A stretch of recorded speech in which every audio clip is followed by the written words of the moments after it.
m'appelle José Vuyamo, je suis biologiste de formation. Je suis spécialisé dans l'étude des cépages. J'ai fait un post-doctorat dans la génétique de la vigne et ma spécialité c'est de reconnaître les cépages par l'ADN. Je suis aussi depuis quelques années directeur adjoint du club d'Ivo, le plus grand club d'amateurs de vin de Suisse. Et nous nous trouvons ici à Flanté, dans le domaine de Tsampero. Nous sommes voisins de nos brillants collègues du Clos de Tsampero qui font un excellent vin rouge et nous sommes en bordure dans une parcelle tout à fait particulière puisque ce sont des vignes franches de pied du cépage cornalin qui s'appelait autrefois rouge du pays et c'est certainement la plus vieille vigne de ce cépage au monde, une toute petite parcelle de 198 mètres carrés avec laquelle nous faisons un vin. Nous sommes 3 copropriétaires, 3 amis et nous faisons un vin pour les amis. Voilà.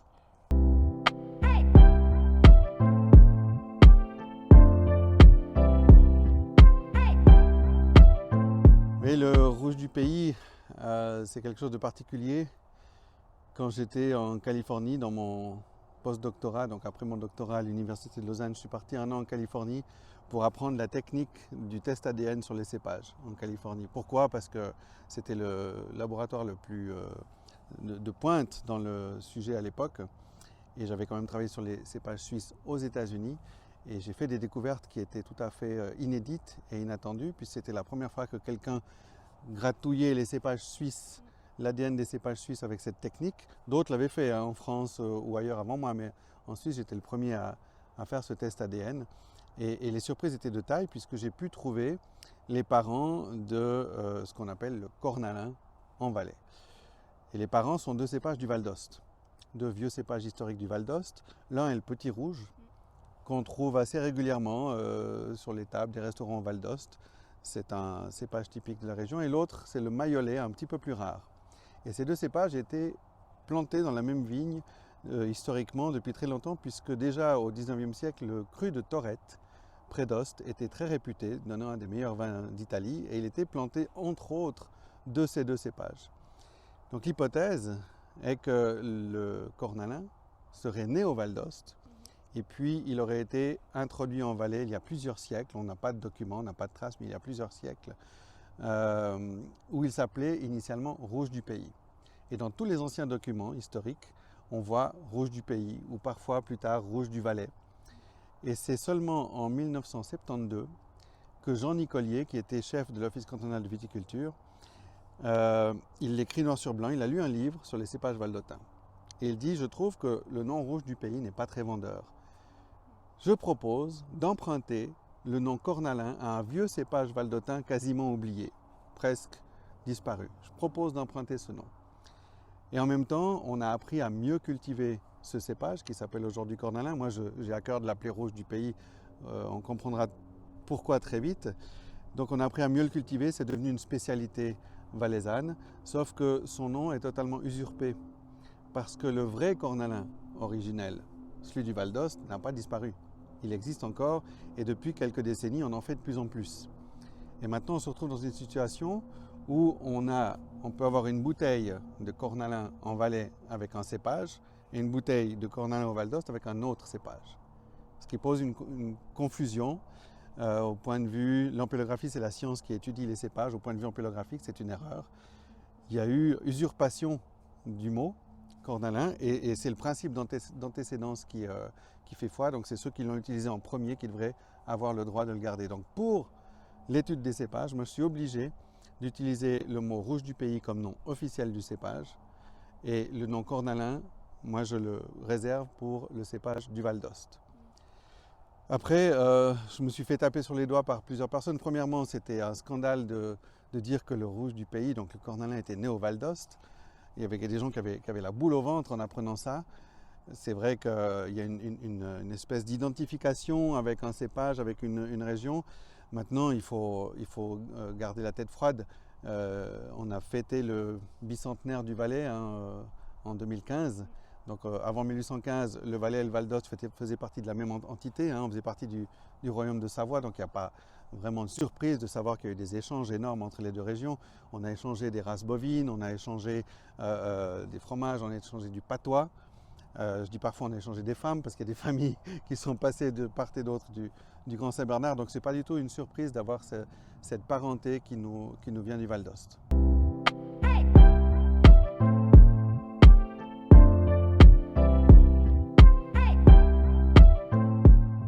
Oui, oui, il y en a plein. Chaque étude de cépage est une surprise en soi. Je pense par exemple à l'Humagne blanche ou Humagne blanc.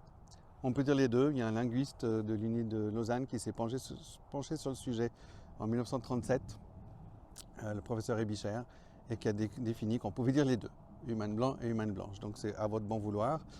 Et ce cépage pose un petit problème parce que, au point de vue morphologique, il ressemble à pas grand-chose en Valais. Le rouge qui s'appelle Humagne rouge, génétiquement, il n'a rien à voir avec lui. Peut-être que les deux sont très foisonnants et le nom du cépage viendrait du grec. Ulomaneus, qui veut dire foisonnant. C'est vrai que les deux cépages ont tendance à faire beaucoup de végétation, à pousser beaucoup. Donc c'est peut-être pour ça qu'on a utilisé le même mot, mais au niveau génétique, il ressemblait à pas grand-chose, sauf à des cépages du Haut-Valais. Alors la première partie de mes travaux, ça a été de démontrer que l'origine d'un cépage local dans le Haut-Valais, le Lafnetcha, était bien valaisanne, puisque un des parents était le Humagne blanc, et l'autre parent le complétaire des grisons. Ça, c'est une autre histoire que je garde pour après. Donc l'Humagne blanc n'a pas vraiment de lien, si ce n'est avec deux cépages du Haut-Valais, le Lafnetcha et aussi le Himbertcha, qui est un enfant de l'Humagne blanc. Pour le reste, il est un petit peu isolé au point de vue morphologique, au point de vue génétique, par rapport aux autres cépages. Et puis un jour, en 2007, j'ai des collègues de l'INRA à Montpellier, en France, qui me contactent en disant « Écoute, on a fait l'ADN d'un cépage des Pyrénées orientales qui s'appelle le Miusa. Et on a un petit problème parce que c'est la même chose que ton Humagne blanc. Mon Humagne blanc, il n'est pas à moi, mais au niveau des profils génétiques, c'est la même chose. Donc on pense que l'Humagne blanc a été introduit dans les Pyrénées il y a quelques siècles, on ne sait pas trop comment, on ne sait pas trop pourquoi. Et je me suis penché sur la question avec mon collègue Giulio Moriondo, qui s'occupe des cépages du côté du Val d'Ost, avec lequel j'ai coécrit un livre sur l'origine des cépages valaisans et valdotins. Et puis on a fait l'hypothèse inverse. Parce que ce cépage Miusa, dans les Pyrénées-Orientales, qui est l'Humagne blanc valaisan, lui, il ressemble beaucoup à d'autres cépages de la région. La famille des courbus. Donc il y a des familles de cépages où ils se ressemblent morphologiquement, génétiquement, donc il est vraiment en plein dedans. Alors que chez nous, l'Humagne est un petit peu isolé. Ça, c'est la première chose. La deuxième chose, c'est que le nom serait grec à l'origine. Et on n'a pas d'historique grec en Valais. Par contre, dans le sud de la France, en particulier à Marseille, on sait que ce sont les Phocéens qui ont, si ce n'est introduit, en tout cas diffusé la vigne à large échelle. D'ailleurs, Marseille a été fondée par les Phocéens, ça s'appelait Massalia, on parlait grec à Marseille à l'époque. Et on pense que c'est le chemin logique de la viticulture du sud vers le nord, en remontant la vallée du Rhône, qui a fait que l'Humagne blanc a pu remonter le Rhône pour venir s'échouer en quelque sorte en Valais, avec une relique qui se retrouve dans les Pyrénées-Orientales sous le nom de Miusa, et pas vraiment, comme le petit pousset, pas vraiment de mie de pain en chemin, sauf que j'ai pu aussi découvrir qu'il a une parenté proche avec le chichot d'Ardèche. Donc il aurait laissé une trace d'un enfant possible, un enfant caché en chemin en remontant le Rhône. Mais là on parle sur un millénaire ou plus d'histoire de la viticulture. Donc ça, c'est une chose assez fascinante, l'histoire de l'Humagne blanc ou blanche, qui est un des plus vieux cépages du Valais. Il était cité déjà en 1313 dans un document d'archives fameux, le registre d'Anivier, qui est un recueil de parchemins dans lequel on avait 3 cépages cités. Il y avait l'Humagne, très certainement l'Humagne blanc, puisque l'Humagne rouge est arrivé nettement plus tard, la Rèze, et puis un cépage inconnu qui s'appelait Néroun, avec un N, que beaucoup d'écrivains ont trop rapidement, à mon sens, identifié au rouge du pays, donc au cornalin actuel, ce que je réfute. Donc, comme j'essaie d'être un bon scientifique, quand on ne sait pas, on dit qu'on ne sait pas. Et là, il n'y a aucune raison d'assigner au Néroun de 1313 l'identité du cornalin actuel, aucune.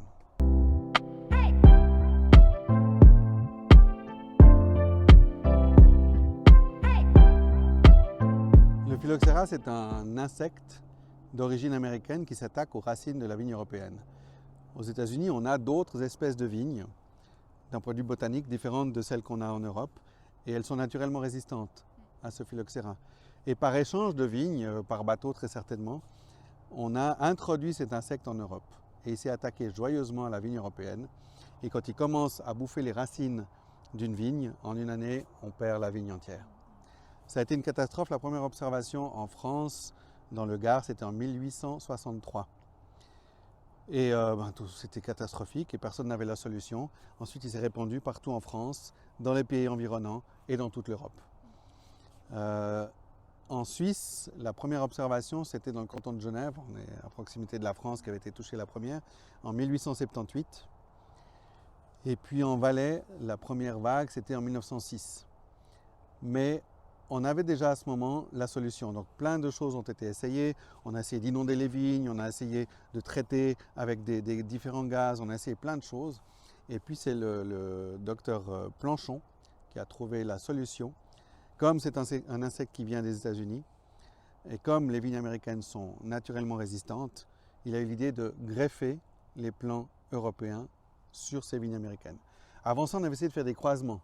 On s'est dit, tiens, on croise les vignes américaines avec nos cépages, et certainement que les enfants seront résistants. C'est ce qu'on appelle les hybrides producteurs directs. Dans le jargon, les PD. Qu'on le veuille ou non, c'est comme ça. Et ces hybrides existent encore. Hein. Ils ont été par la suite interdits parce qu'ils font des vins dégueulasses.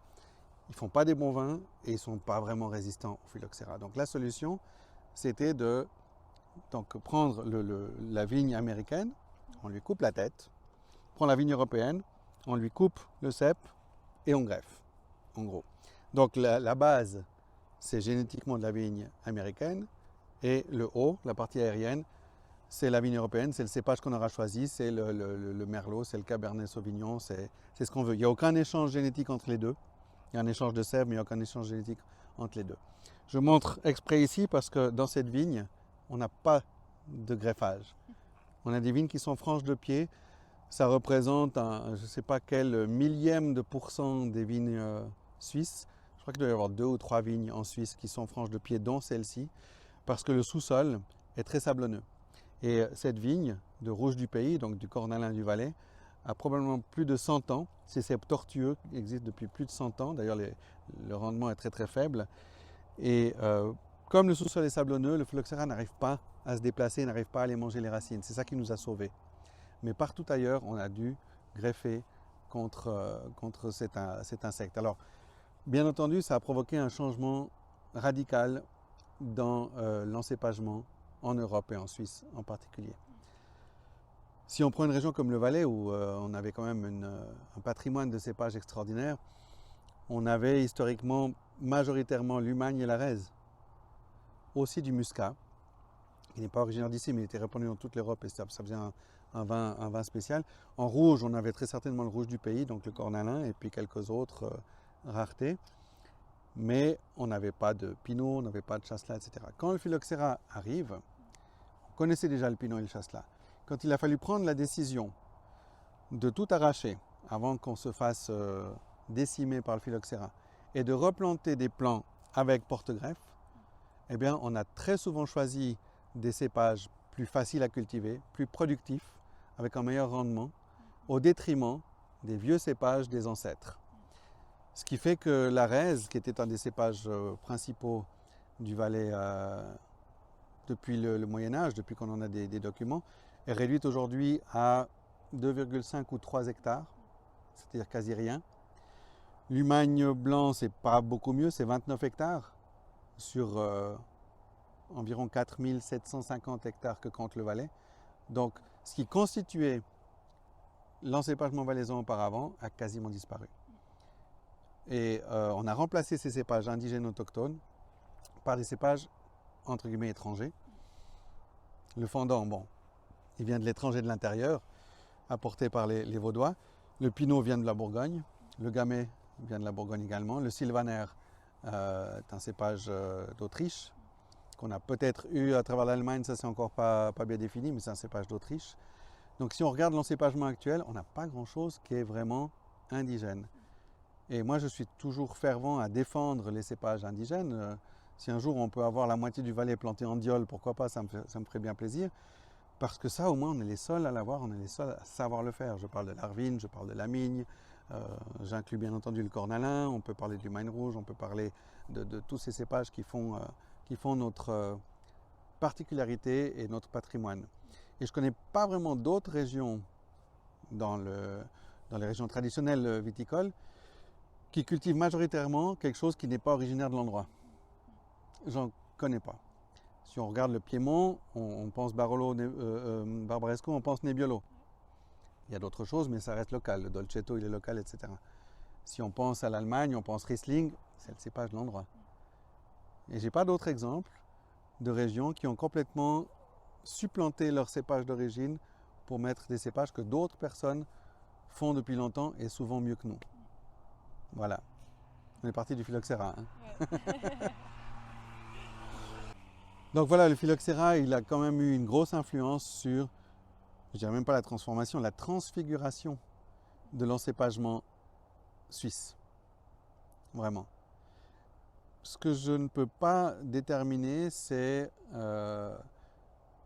l'identité éventuelle de cépages qui auraient été détruits ou qui auraient disparu à cause du phylloxéra. La Diolle est peut-être un cas comme ça, c'est possible, mais on n'a pas de preuves, je n'ai pas de documents à l'appui.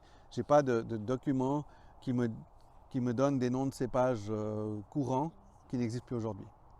Je n'ai pas ça pour le Valais ou même pour la Suisse en général. Donc, il n'a pas tout détruit, mais il a réduit à peau de chagrin l'encépagement d'avant le phylloxéra.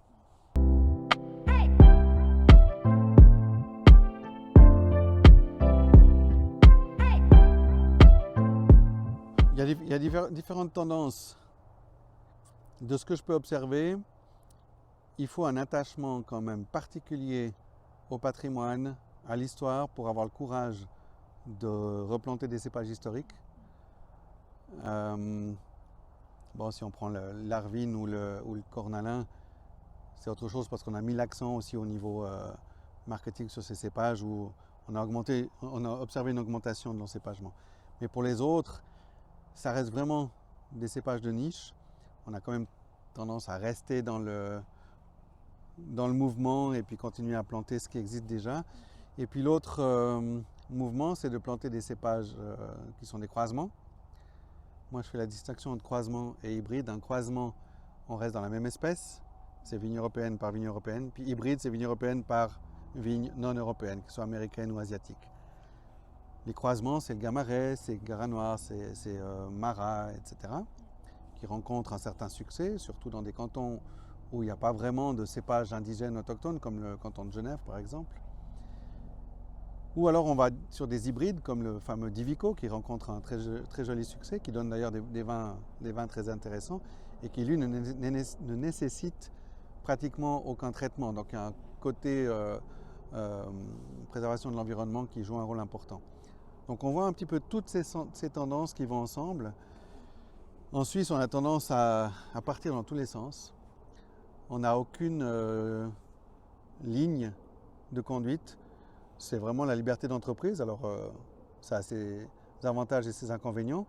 Pour moi, l'inconvénient, c'est que quand j'ai fait le bouquin sur les cépages suisses en 2017, j'ai fait un décompte de combien de cépages étaient cultivés officiellement en Suisse. Je suis arrivé à 252.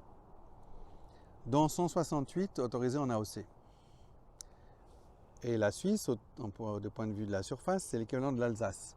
En Alsace, il y a 10 cépages autorisés, 168 chez nous. Je trouve qu'on part dans tous les sens et qu'on perd l'identité. J'ai toujours dit que la diversité ne fait pas l'identité. Il nous faudrait des cépages identitaires. Il faudrait qu'on ait une majorité d'Arvine en Valais. Même si quelqu'un fait de la picrate, on s'en fout, ça existe aussi en Bourgogne.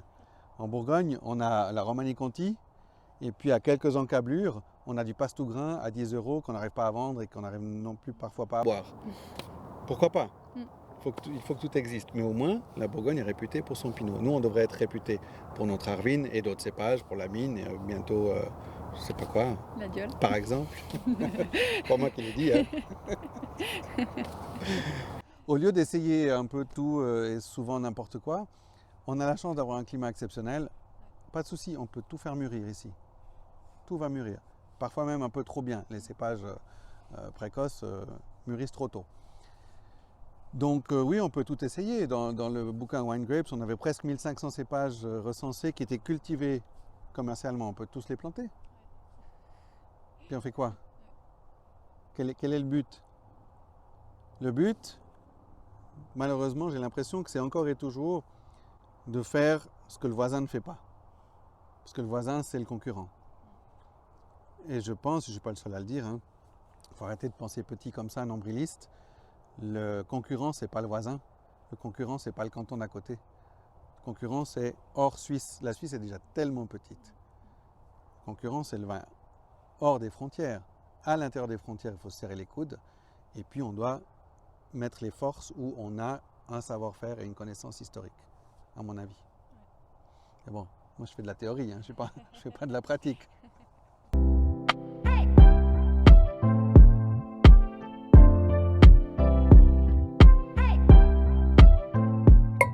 Hop là. Ne rien casser. Donc. Je t'en mon verre par réflexe. Oui. Mais attends, tu dois avoir l'historique d'abord. Donc je te présente le vin de la vigne où nous nous trouvons. Petite vigne, 198 mètres carrés, centenaire.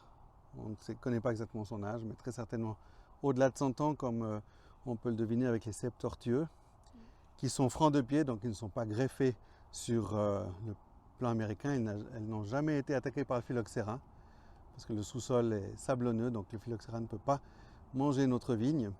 Et puis c'est une vigne que j'ai la chance de posséder avec deux amis très chers, donc 3 copains qui possèdent et qui travaillent cette vigne, dont on tire un faible rendement. La pire année, on a eu 15 litres, et la meilleure 60 ou 70 litres, quelque chose comme ça. Donc on fait quelques dizaines de bouteilles qu'on ne vend pas. On a eu des demandes, on a refusé des montants assez élevés. On ne vend pas parce que c'est un vin d'amitié, c'est un vin de partage, c'est un vin pour les amis. Donc pour en avoir, il faut faire partie un petit peu de notre clan. Alors je te souhaite la bienvenue dans le clan des gens qui ont dégusté le rouge du pays, de la plus vieille vigne de ces cépages au monde. On l'a appelé JCS par nos initiales, donc José, Christophe Bonvin de Flanté et Stefano Delitro de Bramois, qui est le maître à tout faire ici et le vinificateur de talent, et qui accessoirement travaille à la poste. Les deux travaillent à la poste. Voilà. Là, tu vois déjà la couleur. Là, on a vraiment l'essence du rouge du pays. Je me permets de le dire parce que, commercialement parlant, il faut être kamikaze pour faire ce qu'on fait. Ce sont des très vieux cèpes. C'est du rouge du pays d'avant la sélection. Donc ce sont des grappes très hétérogènes, avec des baies qui sont mûres, d'autres encore roses, avec une acidité piquante qu'il faut enlever. Et en fait, quand on fait la vendange sur ces parcelles, c'est presque un salon de coiffure. On est tous debout avec nos grappes et on trie tous les mauvais grains, on les jette. On trie encore après à la cave. Donc c'est vraiment du travail d'orfèvre. Nous, on peut se permettre, parce qu'on fait ça pour le plaisir. Un professionnel viendrait fou avec ça et ne serait absolument pas rentable. Mais ça montre, à mon sens, la complexité et la concentration que peuvent donner ces vieilles vignes du cépage rouge du pays cornalin. Alors santé, Yana. Santé, merci beaucoup. Avec plaisir.